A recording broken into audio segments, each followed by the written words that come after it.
Good day everyone! In this video, we are going to Hulst in Netherlands.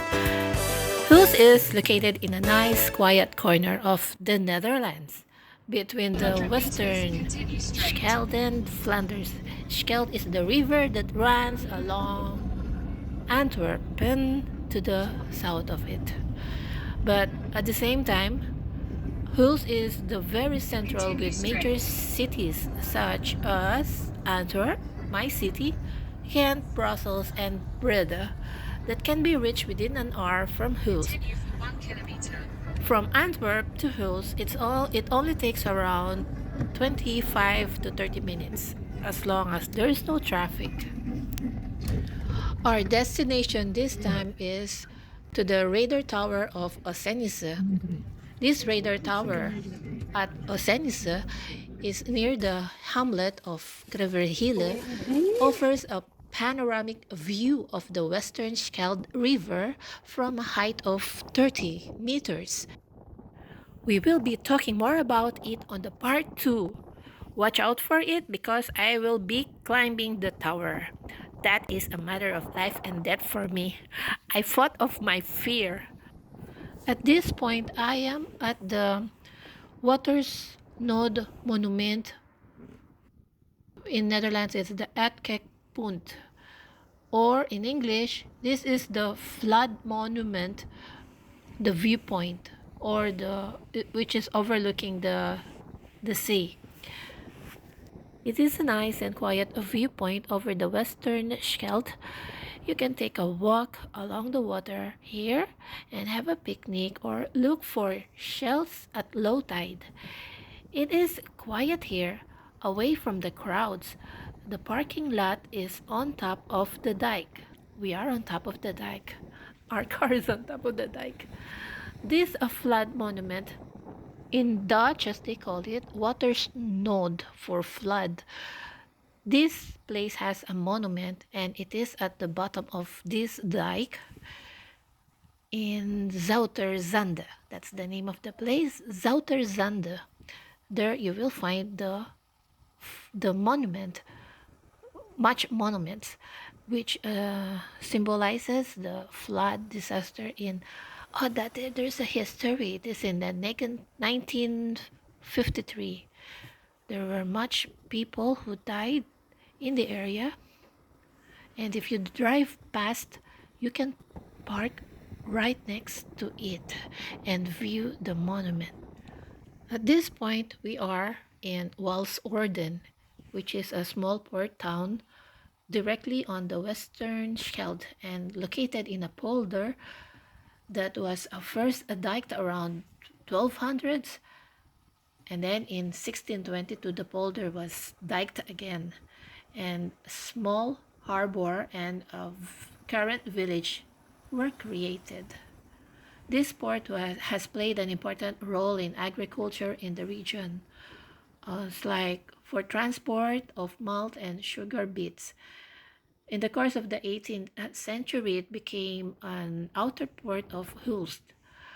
The port is used for the supply and removal of products for companies in the municipality. In the summer, people often swim or dip their toes at the old jetty of the former ferry connection between Walsoorden and Hansweert. Walsoorden has long been the departure point of a ferry across the western Scheldt. A Hansweert Walsoorden ferry was mentioned as early as 1521. Walsoorden includes the hamlets of Kreverhille, Noordstraat, and the Perkpolder. And right now, we are heading to the radar toren, or the radar tower, because at that point where we had an overview of the sea, we can see from there the radar tower. That's why we have to again drive to the other side to reach that point where the tower is. Just enjoy the view as we are nearing our destination. What you see here is Walsoorden.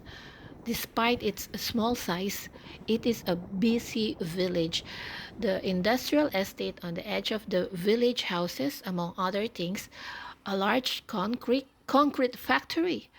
There is also a family business that builds, restores, and sells classic boats and cars. That is why we saw some vintage collectors item cars at the dock. Walsoorden also has a national monument. It is the Beaufort Lock, Beaufort Lock, a water barrier and passage. A lock is more than just a drainage pipe. Through dikes, under roads, and in ditches, you will come across these small monuments everywhere. What to do here in Walsorden? Well, there are festive highlights that are held annually, like the harbor parties, the New Year's dive, and the hill climb once every 2 years. In addition, many residents of East Zealand Flanders and tourists from the campsites visit the seawall and the beach of Perkpolder in the summer, and the large seaboats to and from Antwerp pass so close to the sea that near the seawall that you can almost touch them. And you can settle down on the dune jetty on the water and see what beautiful things pass by. Just don't forget your binoculars because you can occasionally see a seal appearing in the distance. If it is a bit too windy, feel free to use the clapcoat that is located on top of the dike, so you are nice and out of the wind. In the summer, you can enjoy swimming and paddling here and around the place. At this point, we have now reached our destination, but I will be talking more about this on the part 2. We are now overlooking the Skeld River. Just the water is right in front of us. By the way, I am now standing on top of the dike of the Perkpolder. For those who didn't know, polder on polder, okay, in U.S. Pronunciation it's polder. In British pronunciation is polder. There's much difference. Okay, all the while I thought that a polder is from a Dutch word, and I didn't know it's also an English word. Okay, a polder is an area of lowlands that was once under the water but has been separated from it by constructing dikes or walls to protect the area from flooding and at the same time prevent water from covering a bigger area. And these are common in the Netherlands, which Netherlands basically means lowland. Nether in Dutch means low. That's why Netherlands are those low-lying lands there. That's why it's named Netherlands. And so, where it was common here where millions of people live in drained polders is below the sea level, and more than 2,500 kilometers of dikes have been constructed to protect the Dutch polders from flooding.